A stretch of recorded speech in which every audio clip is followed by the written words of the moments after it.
स्वागत है आपका। आपके साथ मैं हूं शिल्पा रावत। सपा कांग्रेस की संयुक्त प्रेस कॉन्फ्रेंस, सीट शेयरिंग पर बनी है सहमति। कांग्रेस के प्रदेश अध्यक्ष जराए मौजूद, कांग्रेस के प्रदेश प्रभारी अविनाश पांडे भी मौजूद रहे, सपा प्रदेश अध्यक्ष नरेशोत्तम पटेल भी मौजूद रहे। तो 17 सीटों पर लड़ेगी चुनाव कांग्रेस, सपा 63 सीटों पर लड़ेगी चुनाव। इस वक्त की ये बड़ी खबर आपको बता रहे हैं, क्योंकि अभी तक रहा इतनी आसान नजर नहीं आ रही थी दोनों की सहमति को लेकर, लेकिन अब बातचीत हो चुकी है और इसकी सूत्रधार जो बनी है वो प्रियंका गांधी बनी है। और अब 17 सीटों पर कांग्रेस लड़ रही है, सहमति बन चुकी है, जबकि 63 सीटों पर समाजवादी पार्टी जो है वो अपने प्रत्याशी मैदान में उतारेगी।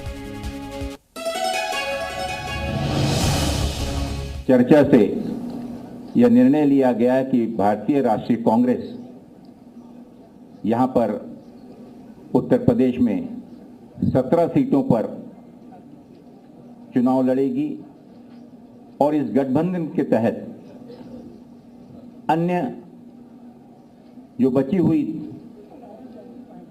63 सीटें हैं, इन पर इंडिया गठबंधन के जो भी उम्मीदवार समाजवादी पार्टी के, अन्य दलों के भी जो कि इसमें समावित होकर इस गठबंधन में शामिल होंगे, उनका हम सब में डटकर मुकाबला करेंगे और भारतीय जनता पार्टी को शिकस्त देंगे।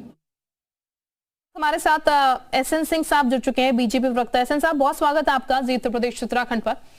एसएन साहब, अभी तक जो रहा आसान नहीं लग रही थी वो अब सहमति के साथ आसान हो गई है। इंडी गठबंधन सहमति यहाँ पर दोनों ही दलों में बन चुकी है। 17 सीटों पर कांग्रेस लड़ने वाली है, क्योंकि इंडी गठबंधन वाले कहते हैं बीजेपी को इस बार हम बता देंगे और परिस्थिति जो है पलट जाएगी। अब क्या लग रहा है आपको? अच्छा, ये बड़े कम समय में आपका समय जया न हो, ये कह दूं कि क्या इसके पहले गठबंधन नहीं हुआ है कांग्रेस का और समाजवादी पार्टी का? परिणाम क्या निकला था? मुंह की खानी पड़ी थी।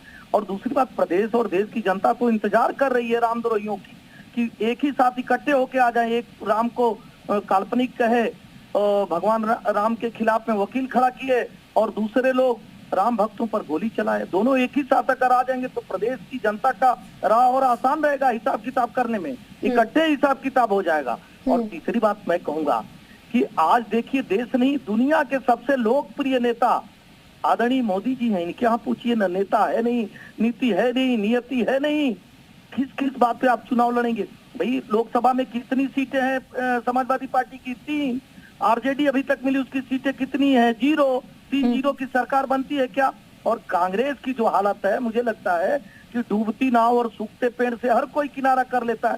भाई, सूखते पेड़ पे आप देखे होंगे चिड़िया भी अपना घोंसला नहीं बनाती है, मनुष्य उसके नीचे नहीं बैठता है। जो नाव डूब रही होती है उससे जयंत चौधरी भी किनारा कर लेते हैं, नीतीश जी भी किनारा कर लेते हैं। बिल्कुल एसएन साहब, वापस मैं आपके पास लौट रही हूँ सर। अमित जमई साहब भी इस वक्त हमारे साथ फोन लाइन पर जुड़ चुके हैं समाजवादी पार्टी से। बहुत स्वागत सर आपका भी उत्तर प्रदेश उत्तराखंड पर।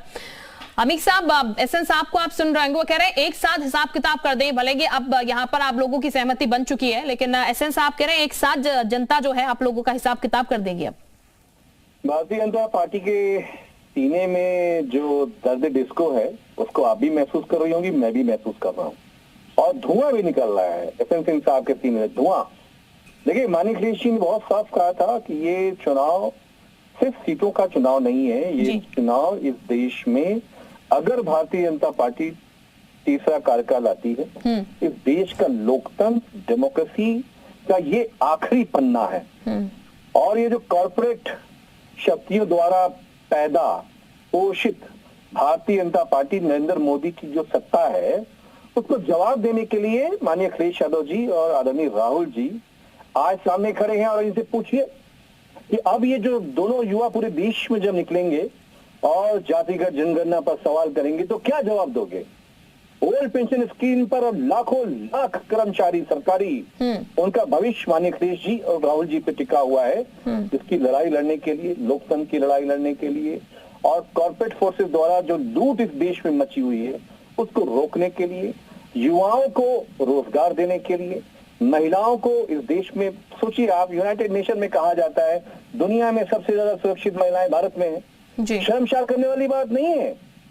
अब ये जो गठबंधन बना है, ये दो युवाओं का, भारत के दो सोशलिस्ट युवाओं का, क्योंकि आदरणीय राहुल जी ने भी जो सोशलिस्ट लाइन थी, आपने देखा होगा कि जातिगत जनगणना, सोशल जस्टिस। बिल्कुल ठीक है जमई साहब, अब ये देखना होगा दो युवा जब साथ आ गए हैं तो जनता इन युवाओं को किस तरीके से एक्सेप्ट करती है, किस तरीके से राह दिखाती है। बहुत शुक्रिया अमीक साहब आपका, एसएन साहब आपका भी बहुत शुक्रिया हमारे साथ जुड़ने के लिए। अब